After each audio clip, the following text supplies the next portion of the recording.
So this morning, first and foremost, I want to applaud the youth and students and people of Nepal. You have done well.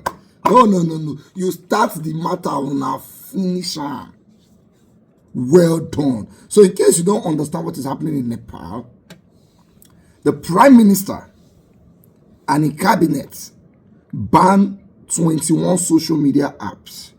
The reason is because they want the app to be sharing information with the country.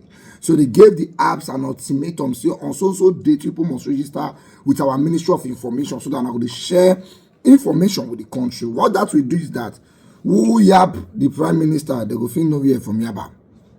Who talk against politicians, they feel nowhere from talk. So the apps refused to obey. These apps include Facebook, Instagram, Twitter, WhatsApp. Now, so the Prime Minister and the Cabinet, they banned the whole app. Meanwhile, serious corruption has been happening in Nepal. Serious one. In fact, the children of the politicians, they ball Nepal money, they do video, they show the people, say, we are balling on your money. So the anger, as they just banned those 21 apps now, so the youth of Nepal enter streets. Millions of people. About 51 people like buy for the matter. Enter streets. They first burn the parliamentary house first, like that. They are our own house of Senate here. Senate house will get here. They first burn them down first. Ministers, so they cash for who they beat, they better beat them. When the Prime Minister said the matter all over, and because at a point, the cabinet members, some of them, they use helicopter, they run. He was forced to resign.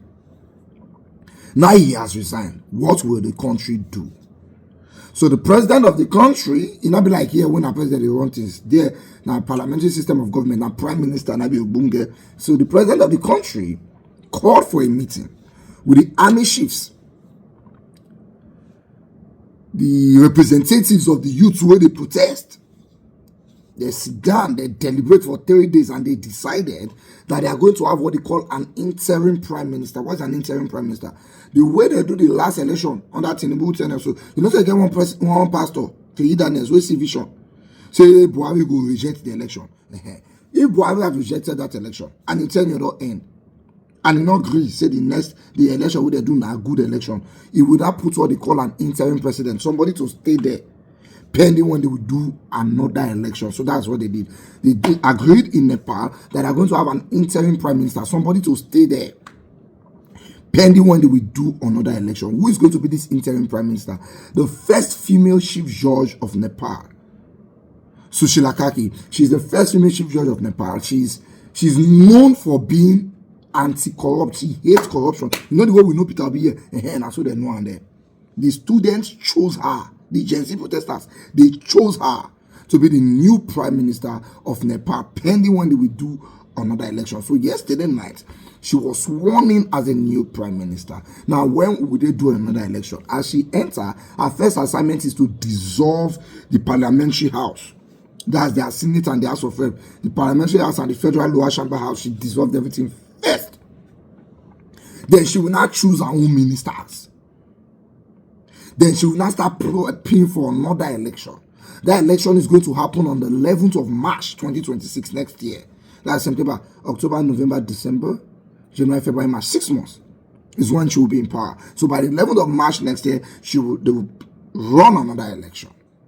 And then the people will vote on another prime minister that they want, who will come and take charge of the country. Now, if that same prime minister come now, won't call Chris. He knows that he came where they take flog the former one stay the house.